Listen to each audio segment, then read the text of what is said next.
Well, we're getting ready to start with our webinar. If you could please mute yourself if you haven't already done so. We just heard a few people. So let's get started on our webinar today, preparing for federal single audits for ANA recipients. This is a webinar presented by the Eastern Region Training and Technical Assistance Center, which is a resource of the Administration for Native Americans. My name is Candy Carmi, and I am the Regional Director of the Eastern Region Training and Technical Assistance Center. And before we get started, I would like to go over some housekeeping webinar tips. We are recording this webinar, and it should be available on our website at www.anaeastern.org in approximately 2 weeks. We do plan on having a Q&A session at the conclusion of this webinar. As we go along, if you have any questions that pop up, if you would just go ahead and please type them in the chat, we'll address them at the end of the webinar. And lastly, we do have a Google Drive with today's presentation handouts available. All you need to do is go to your chat box and you should see the link below that is in your chat box. There you'll find materials that the presenter references, as well as a copy of the PowerPoint handout. So let's get going. Whether you're getting ready for your first audit or you've managed several audits, having sound financial policies and procedures in place is essential to grants management. Our presenter today is, I want to say, one of my go-to people for financial information and assistance. Susan White was a senior partner for ATCO Inc., a private Indian professional services firm, and served as one of the senior partners. She has over 40 years of experience in the field of financial management and has worked with over 300 tribes and Indian organizations in the areas of comprehensive planning, resource development, organizational development, financial management, staff development, administrative operating policies and procedures, and economic development. And germane to our topic today, Ms. White has managed over 60 audits and has assisted numerous tribes and organizations with both preparing for audits and resolving audit findings. So let's turn it over to Susan. Okay, thank you, Candy.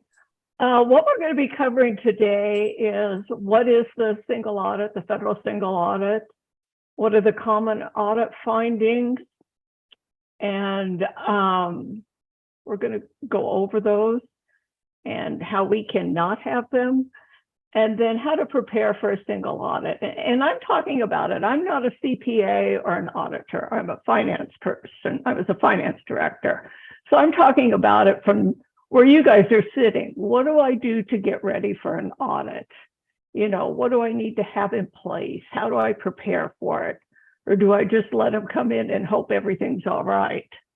So I really want to talk a lot about financial policies and procedures, because as Candy pointed out, that's a critical component to the audit. Doing your own internal audit before the auditors come in. You know, what do we do? How should we do it? How long does it take? And that. And then also what's really important is managing the audit itself. How you manage the audit once the auditors are out on site doing the field work, and then, you know, how does that whole thing work? So, okay, first of all, let's take a look at what is a single audit. Okay, well, the single audit is when a professional auditor reviews and evaluates your financial management system and that you're complying with all of the federal requirements. And then the reason that you're required to have audits is because the government wants to make sure that your money is being the money they are granting to you is being managed properly and being used for the purpose that it was given to the non-federal entity, the programs, the different programs like A&A. You know, what's your A&A program? Is that what you use the A&A money for? What we need to talk about next is who has to get an audit. Not everyone has to get an audit. You have to get a single audit if you expend. Now that's real important. Some people have called me and said, well, what if we get this much in awards? It's what you spend in federal dollars in a single year. And the single year that you look at is usually your corporate year. So it might be, you know, January through December, the calendar year. Even though your A&A grant runs from September 30th to September 29th, you'll just look at the expenditures from the period January 1 to December 31st. And it's all your federal programs together. You know, I had one person say, well, no, none of my programs are over 750,000. You know, we've got a $400,000 grant and a 200,000, another 200,000. And at that point, you're required to get a single audit. So when are the audits due? Okay, the audits are due. They have to go to the Federal Audit Clearinghouse 30 days after the audit is completed. So if let's say you're on a calendar year, they finish your audit and submit the report to you by April 30th, you have until May 30th to get that audit to the clearinghouse. Now, your audit can't be any later than 9 months. So if your corporate year ends December 30th, by September 30th, you have to have that audit into the clearinghouse, the Federal Audit Clearinghouse. FAC it's called. So let's look at the objectives of a single audit. All right. The first one is that they want to make sure that your accounting system has internal controls and that you have full accountability for revenues, expenditures, assets, and liabilities. We're going to see internal controls throughout. You're going to be so tired of hearing the word internal controls after this next hour, but they're big. They're a big deal. The second objective is that the financial statements, are presented fairly in accordance with GAAP. And again, this ties into the financial management regs, you guys, 45 CFR Part 75, to have accurate, current, and complete information. So they're going to look at your financial statements and make sure that they reflect what actually was going on. And then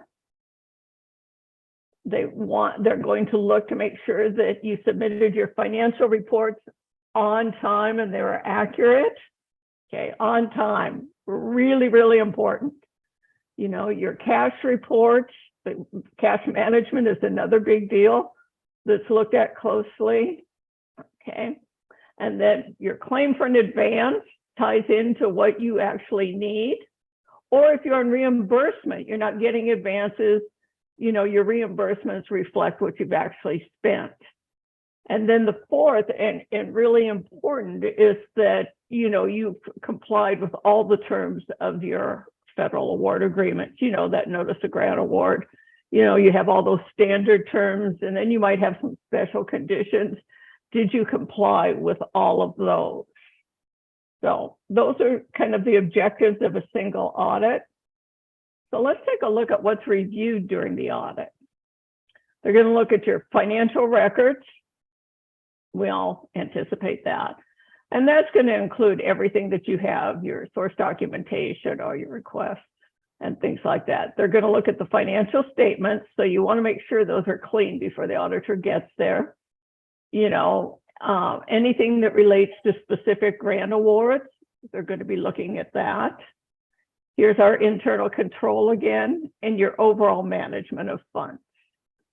That's basically it, but that's a lot. That's everything we do up in finance, really. If you look at it, that's everything we do up in finance.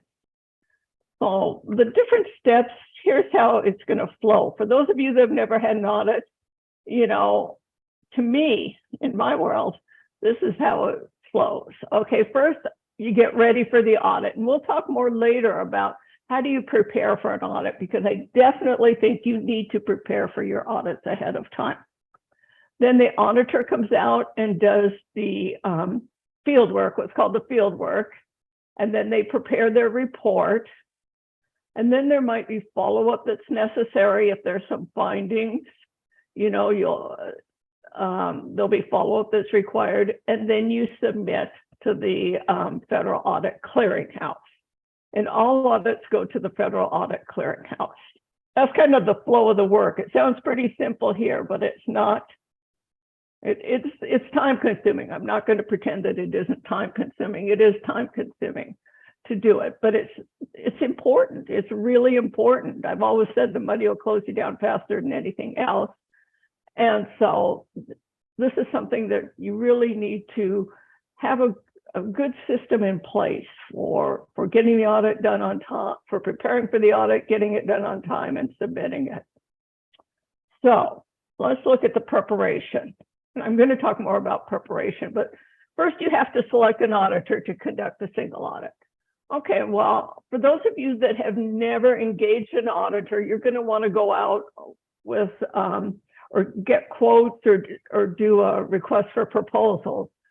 And what you're going to be looking for here is, do they have experience doing single audits? Will they get the audit done in a timely manner? And that becomes a factor, because I've heard every story in the book from auditors that just, they don't get their reports and their audits go to the clearinghouse late through no fault of the, you know, the organization and that. But so you need to consider that as a factor. And then of course, cost is also a factor. I've seen the cost of audits just vary all over the board. Typically what comes into play is if the auditor has to do a lot of work on the financial records. Okay, but anyway, you have to select your auditor first. It's good to get someone that, you know, has some experience with the single audits, right? Then you need to prepare your financial statements, which should actually be prepared, but you know, you're going to want to check. You know, you're going to want to be checking everything. And I've seen this done both ways. I recommend you prepare the schedule of expenditures of federal awards. It's called the CFA. And really all that is first, it's 1, 2, 3, 4 columns. The first column, you have the federal grantor, like it would be DHHS, ACF, ANA. All right, then you have the CFDA number, which, and Candy, correct me if I'm wrong, 93.612. That's the Catalog of Federal Domestic Assistance number. And then the third column has your grant award number, which, you know, would be the 90NA, And then it has your expenditures for the period of time, whatever the corporate year is. So if we're on the calendar year, what did I spend from the ANA grant? And it may have 2 of them listed. You know, what did I spend from my year 1 grant, which covers September 30th through December 31st? And what did no, that's wrong. My year 1 grant would be from January 1st, which you didn't even have the award then, through December 31st. And then what was in year 2, which would be September 30th to December. So, you know, depending on what your corporate year is, you might have 2 columns just for ANA alone. I like to prepare that ahead of time, and that way I make sure that it ties in and it reconciles with my accounting records. So I'll actually prepare that schedule myself. I've seen other groups that have had the auditors prepare it, but then they don't have the benefit of ensuring it reconciles with, you know, their accounting records. Plus it makes the audit cost more because, you know, they're spending more time on the audit. Okay, then you conduct an internal review of all your financial documents. And I'm going to talk about that more. And then the auditor comes out to do the field work, and you provide them with whatever accounting records they want, the support documentation, and, you know, your grant awards, any other information that they might want. So that's kind of the preparation, and it sounds easy here, but it takes time to get all of this done. And then what the auditor does is they review your financial statements, you know, make sure you're following GAAP, generally accepted accounting principles. They look at all your processes, all your documents, payroll, internal controls, again, you guys, and how you've used the funds. Okay. They'll look at your different awards. They'll look at the standard terms. And if there's any special conditions, that's why you need to read that whole notice of grant award, and not just it says you got the money. And then if you've had an audit prior to this, they will look at any previous audit findings to determine that corrective action has been taken. So they go through all that. And then they issue a report, and what they include in the report, okay, it has to be included, this comes straight out of the regs, is an opinion on the financial statements. All right, so they'll put in, they call it modified or unmodified. Unmodified is a good thing, you guys. It means that, yes, your financial statements accurately represent, you know, the financial transactions of your organization. Okay. And then whether the expenditure of federal awards is properly posted, you know, in your financial statements, everything looks good, you know, because remember, you have that requirement that you have to track your cash receipts and your expenditures by funding source, you know, and that means by grant award. All right. And with A&A, like, you have 3 because they only give you 1-year budget period. So you know, every year you have to track it separately from the year before. Here's our internal control. They do give a report on your internal control. Okay. And then on your compliance for major programs. And they have this way of, I think it's like a 4-step process that they determine what are major programs. To me, I just, you know, every program is a major program to me. I want every program to be as clean, and I don't just worry about what they're going to call a major program and what they aren't going to, because it's one system, you know. So you want everything, your internal controls applies to everything. And then they do a schedule of findings and question costs, and that's what we don't want. You know, we don't want that. So, but that's at a minimum, that's what's included in an audit report. And then they have a lot of statements and things like that. And then you have the follow-up. Say you get the report, okay? Then you're going to have to speak to, if there's any findings or questions caused, excuse me, you have to develop a corrective action plan to respond to each finding, and who the contact person is, what the actions you're taking, and the completion date for those actions. You know, if you don't agree with a finding, you need to put your explanation in there. Now, one really good practice, I think, is, well, I think it's important to have an entrance interview with the auditors before they start their field work, you know, and say, if you have questions, I have a lead, which coincidentally is me, on an audit. Anything you want, you come to me and I'll make sure you get it, you know, rather than having them, you know, going around to different people and maybe not getting what they need. Always have an exit interview, because if they say they have a finding, it may be you didn't provide them the information that they needed, and you can give it to them at that time prior to it going into the audit report.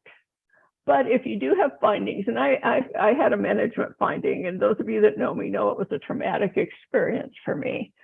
It was back in the late 70s. Okay. It was a management finding, not a disallowed cost, you guys. So that's important. you do have to respond to it and how you're going to make it right. Let's put it that way. And that means you're going to have to change something. Now we've done all this. We've got our audit report. What do we do with it? We submit it to the Federal Audit Clearinghouse. And as I said before, you have to submit it 30 days after you receive it or by 9 months after the end of your audit period. Okay, and then there's a form that you fill out with it. What I do when we're selecting an auditor is I include that as part of their work, is that they submit it, simply because I think it's a lot cleaner if it goes straight from the auditor to the clearinghouse. So I've gone in and looked at the system, but I've never actually submitted myself through this system. But the auditors have submitted it. And, if there's any questions, I say, hey, it came straight from the auditor to you. So I think that's a good practice. You guys decide. It's up to you what you want to do with that. Now let's talk a little bit about what the auditor is looking for.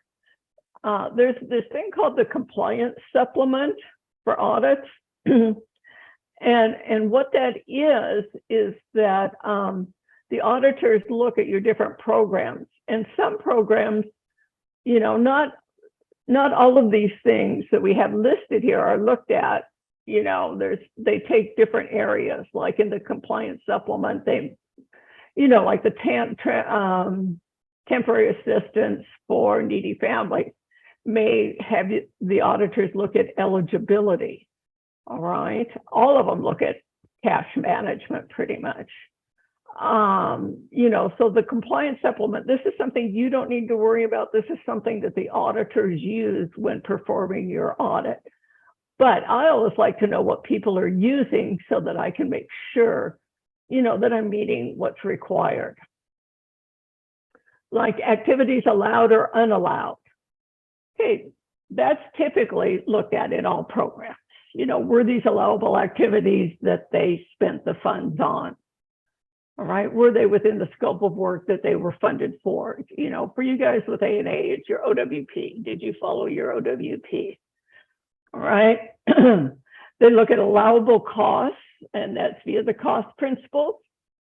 So we all know in 45 CFR Part 75, we have the cost principles where the costs are divided up into allowable with prior approval, and not allowable.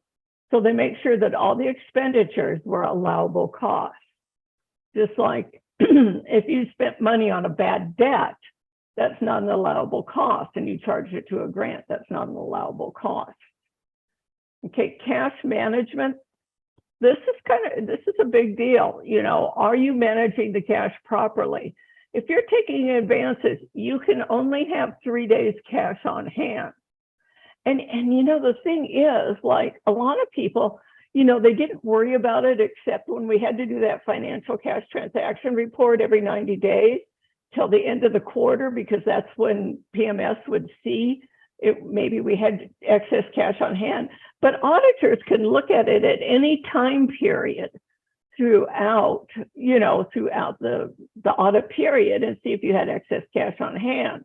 So if you're drawing down $5,000, $10,000 every 2 weeks or every month, we know that you're not doing an analysis of everybody knows that you're not doing an analysis of your cash needs. You're just drawing it down. So you really need to have a good procedure for cash management within your financial policies and procedures. And Candy,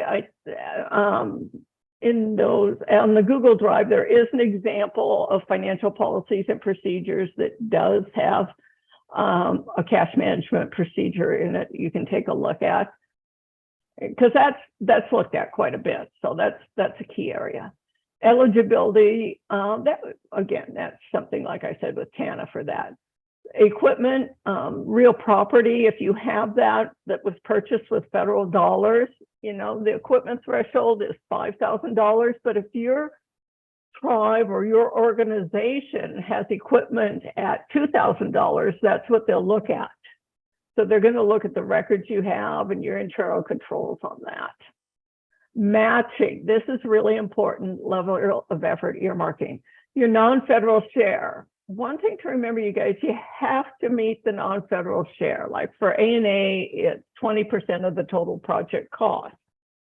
So those are considered expenditures on the project. So your documentation that you have for your non-federal share should have the same level of support as any dollars that you spent federal dollars for. Okay, anytime. So you really need to be careful about your non-federal share, especially if it's soft match or if it's in kind. All right, it needs to have the same level of support documentation that anything else does. And it has to be recorded in your accounting records. So you need to put it in your accounting records. You would just, I just do an offshoot. I do a, in-kind revenue and an in-kind expenditure. Some people break it out into what category of expenditures. I didn't do that. Incidentally, that's what my management finding was on. I didn't have my non-federal share in my accounting records. I had it in a 3-ring binder, but I didn't have it in my accounting records. And even though it's been probably, 40 years, it still sticks with me. Okay, the period of performance, did you spend those funds or obligate those funds during the period of performance, which really with A&A, that's your budget period. It's just like you can't spend money in the first part of September, and say, oh, we're out of money. I'll just pay for it when I get my year 2 funding. You can't do that, okay? Or you can't use year 1 money to cover year 2 expenditures. So that's what they're looking for from a financial perspective on period of performance. Procurement's a big deal. A&A is not a large enough grant that you really have major procurement issues. Just remember that, there are approved methods of procurement. Make sure you have included those in your financial policies and procedures, that you have, the informal and the formal methods, and we won't get into that because we could spend today and tomorrow talking about it.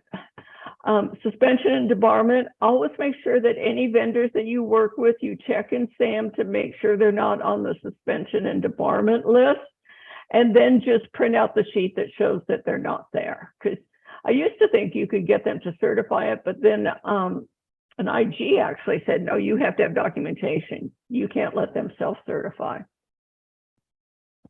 Program income, typically that's looked at for programs, like EDA programs or things like that, that's designed to generate a lot of program income. It may not be a matrix. It's not a matrix for that. Reporting is typically a matrix. Did you get your reports done on time and submitted on time, and were they accurate? Most of you don't have recipient monitoring, and that's not a matrix that's looked at, or a special test and provision. So you can see there's a whole bunch of different things in the compliance requirements that could be looked at.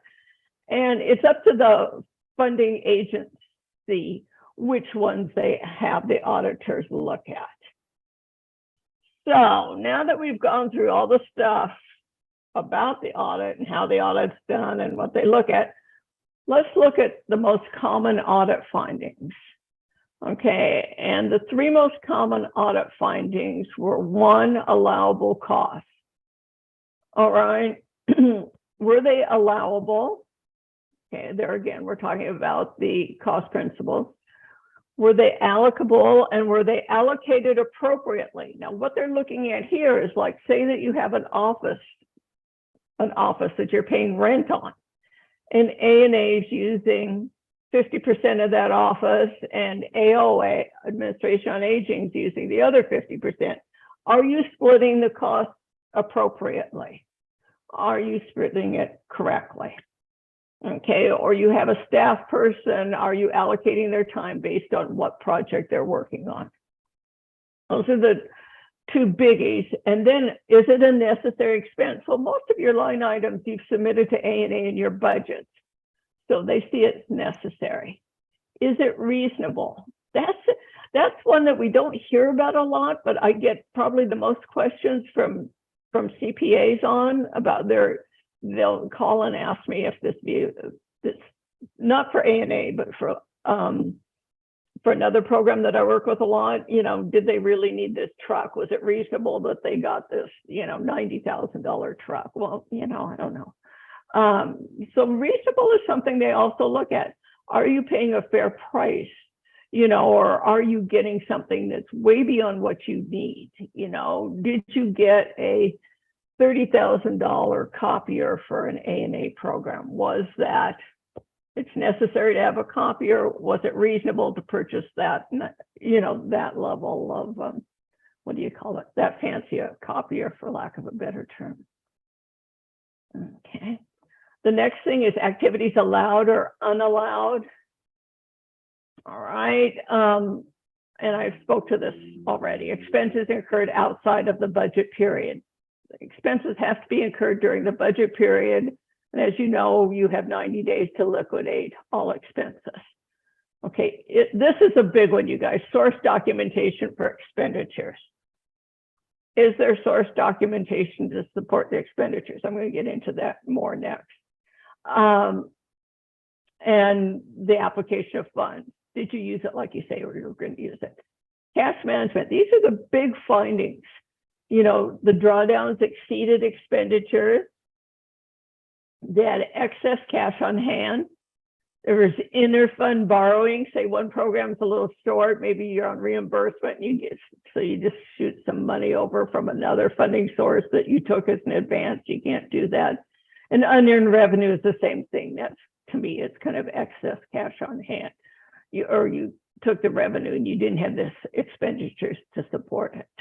What's really good is that we do have what the A&A audit findings. So let's take a look at, okay, here's the big one right there, lack of or poor supporting documentation. Okay, the majority of the findings related to payroll. Okay, the program time worked on awards not supported with documentation. This is big. How are you going to document? If somebody has their salary split between A&A and another funding source, say administration on aging or an education grant or even indirect, how are you tracking how much time they spend on each one? And you have to have that. And there's lots of different ways to do it. They could keep activity reports, or this is the way I did it. Everybody, even exempt employees did these timesheets, all right? Simply because we had to have tracking to show that they, what time they spend. So they could have been working on multiple projects, and I used to have, and I'd have some people that would do 4, 4, 4, 4, and that's not good enough. They really need to track, all right? So this was just my way. You could have them do activity reports, that says how much time they spend each day on what it is. But you have to have something that documents the time they spent that you're charging to a federal award. All right. And the other thing with that, when you do activity reports, remember a supervisor has to authorize that, has to sign it and say, yes, that's correct. That's how much time they spent. Here, it just became an automatic authorization because the supervisor had to sign it. Okay, then now, but that's the big one, you guys. So really look at how you're tracking time and that you're charging to your federal awards. This is for A&A, so I'll talk about A&A, but this holds true through all federal funding. Okay, the next one was the lack of supporting documentation, missing receipts. Okay, missing, well, applicant forms you probably don't need. The procurement wasn't documented. Say that you're buying something and it's, $3,000 or whatever, and your financial management or your financial policies and procedures say that you have to get quotes, but you didn't keep those quotes. you have to keep those quotes. And if you didn't get quotes, then you're in trouble too. But one rule that we always had was that if there is not paper supporting an expense, do not put it in the file, in the vendor file. It comes straight to my desk, because, we'll track it down. We'll track it down. For me, credit cards was the biggest thing. A number of the staff had credit cards and drove me crazy. Credit cards and travel, my two nemesis. All right, the next finding was the audit wasn't submitted on time. I've talked enough about when it's due. Get it in on time. And kind of my soapbox for audits is, with the passage of 2 CFR Part 200, the audits took on far more significance because now the federal government is saying that different agencies are to rely on the audit. So get those audits in on time, okay?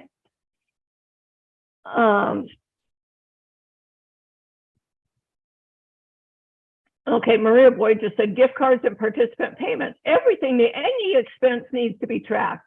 If you're using gift cards, what do? You sign those gift cards. You have them signed for those gift cards.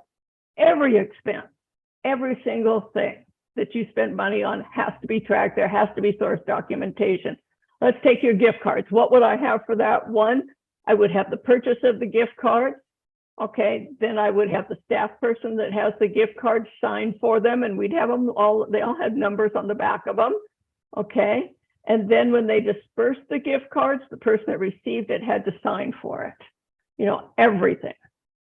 And gift cards are another bugger too, because they go missing.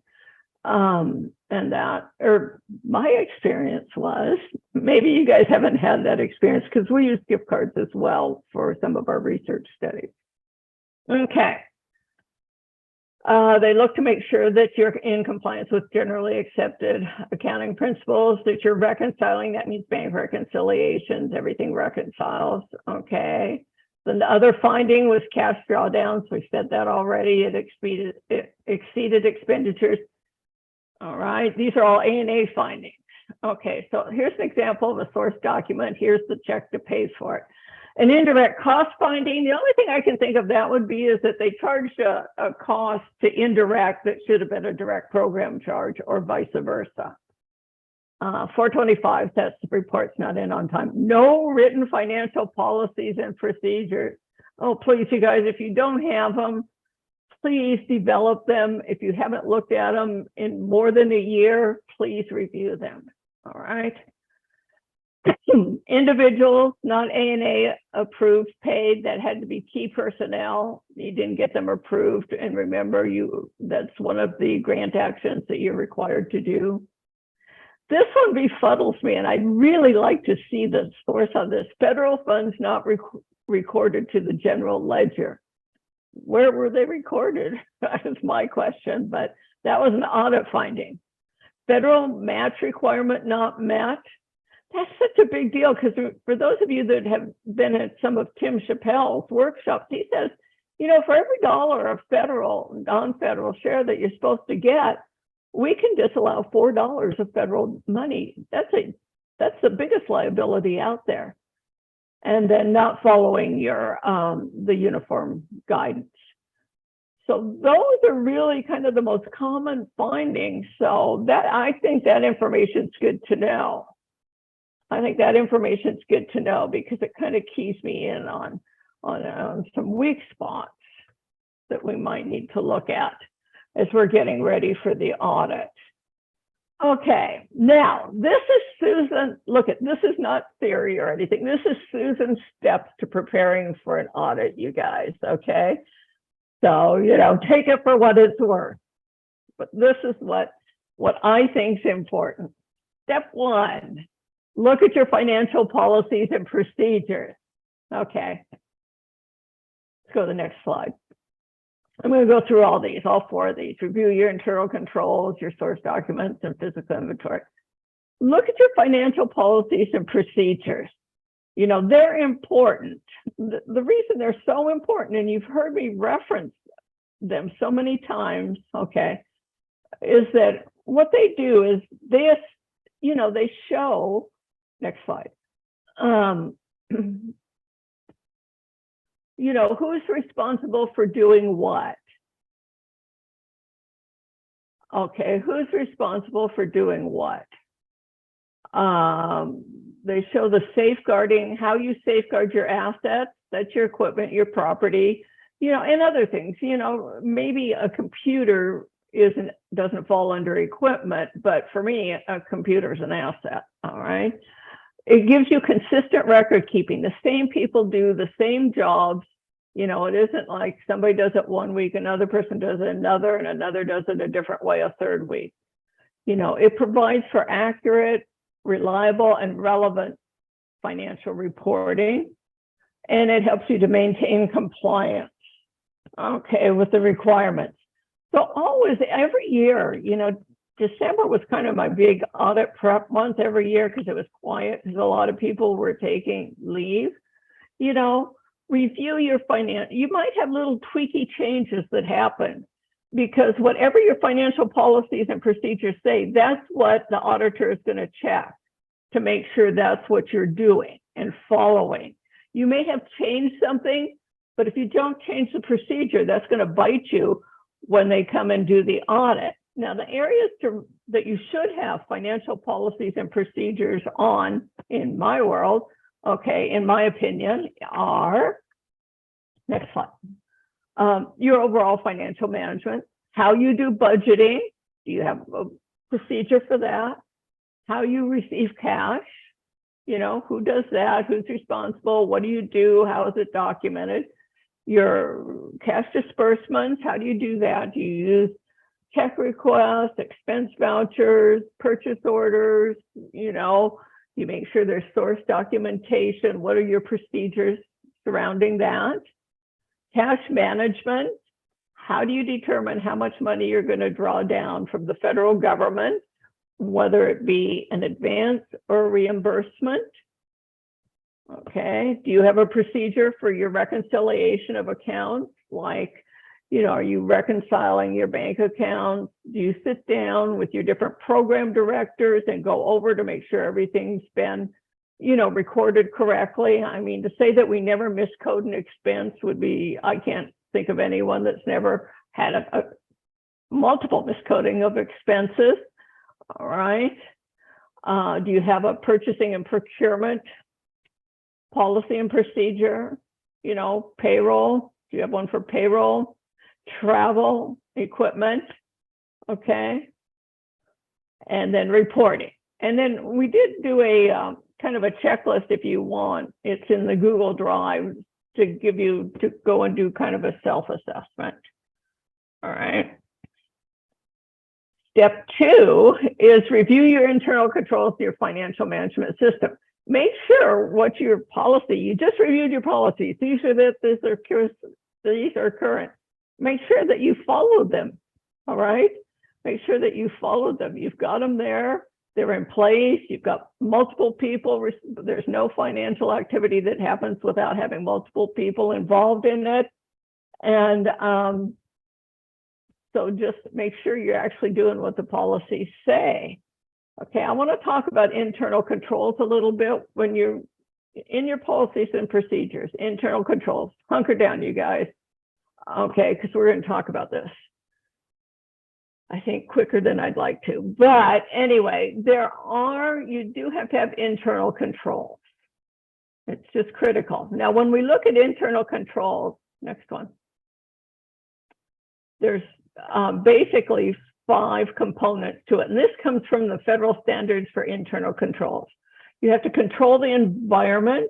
You have to do a risk assessment. You have to have control activities, communication, and monitoring. So let's look at control the environment.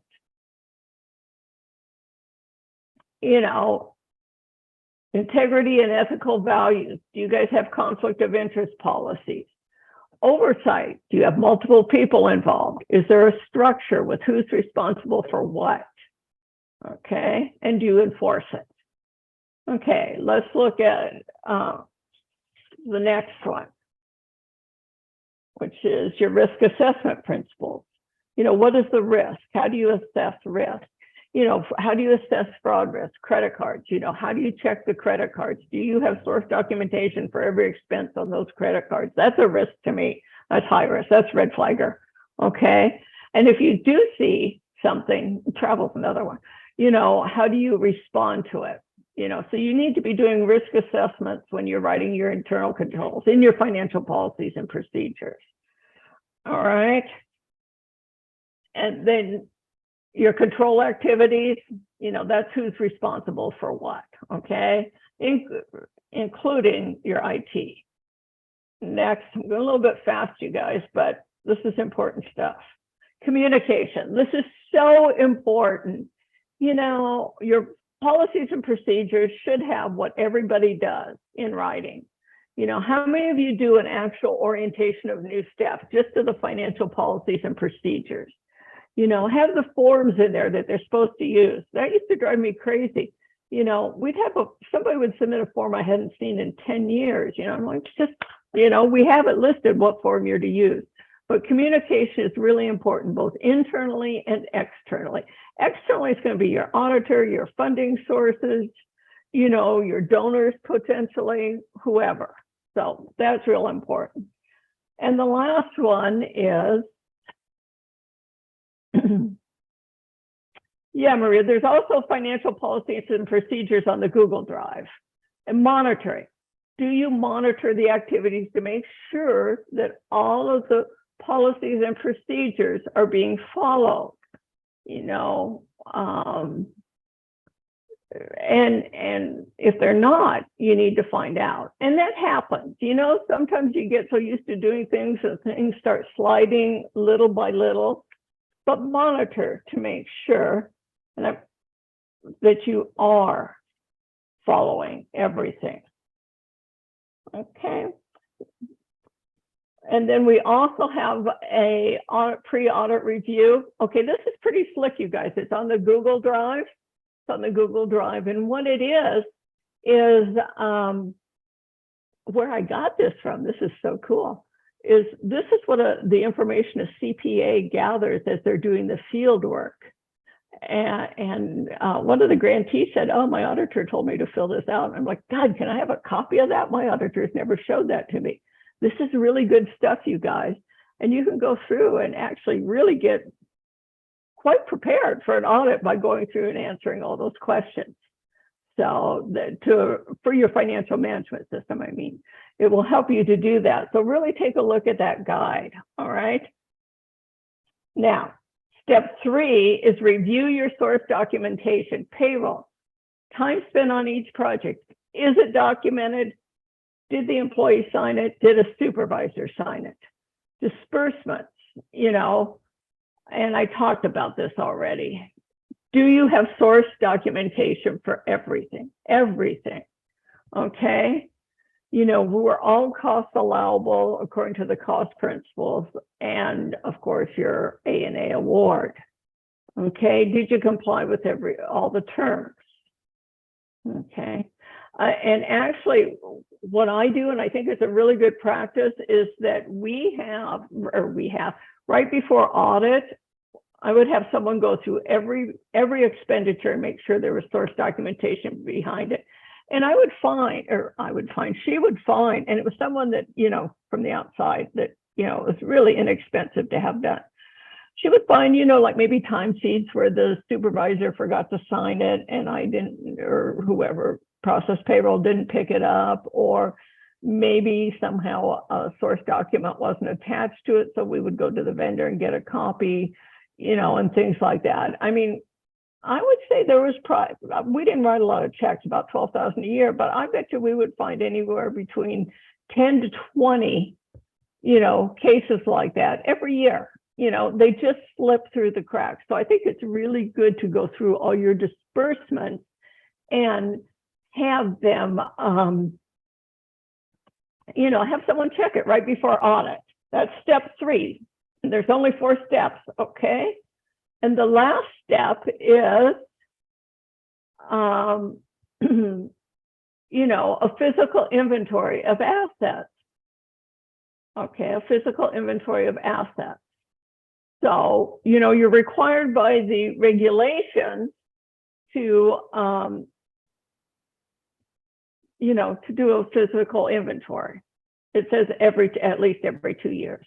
I think it's good. When do I do it? In December, before my audit starts, to make sure that my inventory records are correct, and update them so that when the auditor comes through and checks it, everything looks good and clean. So that's kind of my 4 steps. They're pretty simple. Review my financial policies and procedures, review my internal controls, check my source documentation, and do my physical inventory. And then I think I'm pretty ready for audit. Then I feel like I'm very ready for audit. All right. So here it is, you guys. I'm close, Candy. Select an auditor, prepare your financial statements, do your schedule of expenditures of federal awards. I really think do an internal review of all your financial documents. Manage the audit, provide the auditor with the documents and information requested. Okay, be sure and have an entrance and an exit interview. At the entrance, ask them what documents they'll need. The exit interview, make sure if there's any areas you can clear up for them. Develop a corrective action plan if you have findings and submit it to the clearinghouse. And you're golden, you guys, you're golden. Okay, so with that, Candy, I'll turn it back over to you. Wow, that was a lot of information, Susan. Thank you. If any of you have questions, you can enter them into the chat box. And I realize that we are butting up on that 1 hour mark. We did start a few minutes late to let everyone join us. But if you have any questions, if you could just type them into the chat. We do have, again, someone just asked, is this recording going to be shared to everyone? It is going to be on our website. It'll be there in about 2 weeks. We'll be posting that webinar. And let's see if we have, there is a survey. We would like you to complete that. That was dropped into the chat box.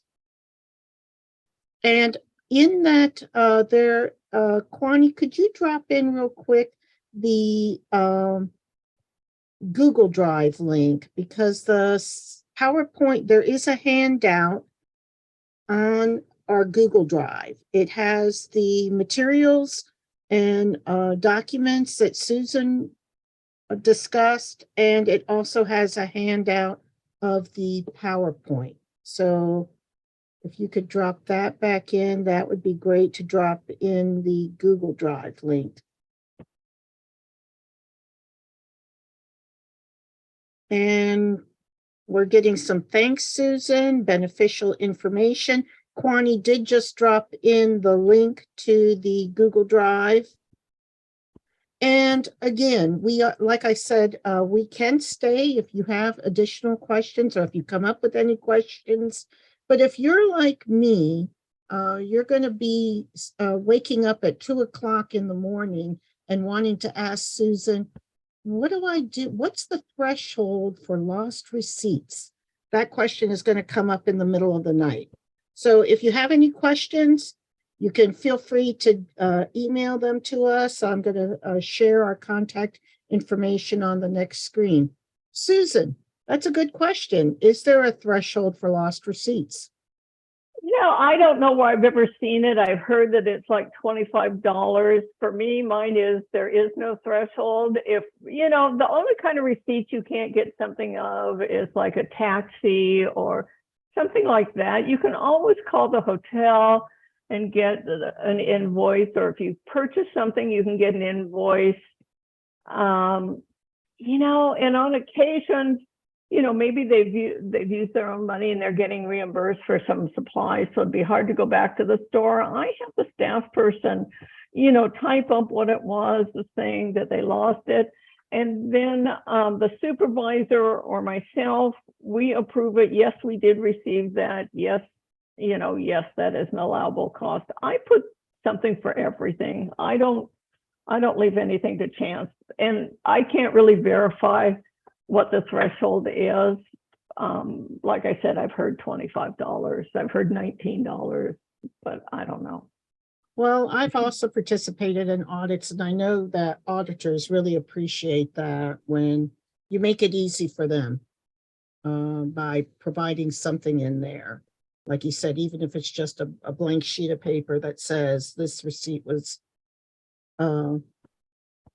destroyed in the washer machine is always a good one. So, but that's, I think that really helps them out. That way they know that you've accounted for everything. Yeah, and that there's no receipt. You're showing them, you're aware that there's not a receipt, and that was somebody saw those supplies, it was approved, and by two people, the person that bought it, the other. Those are the big things. Get a couple people involved, source documentation.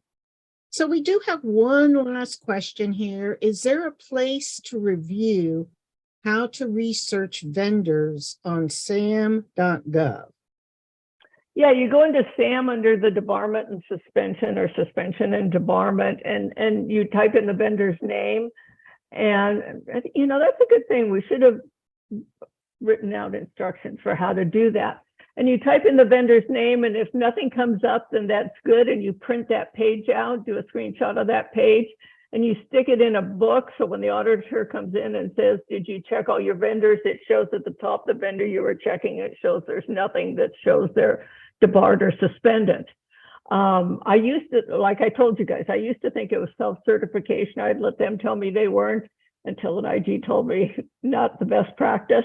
And it wasn't an auditor, so nobody found out. I already had my documentation before the auditor came out. But yeah, so you check all your vendors, and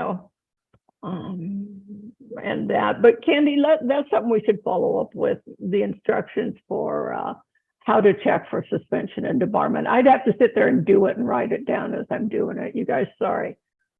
But that's very good question. And Mia just dropped into the chat how to find an auditor. Contact your state association of nonprofits or your state society of CPAs.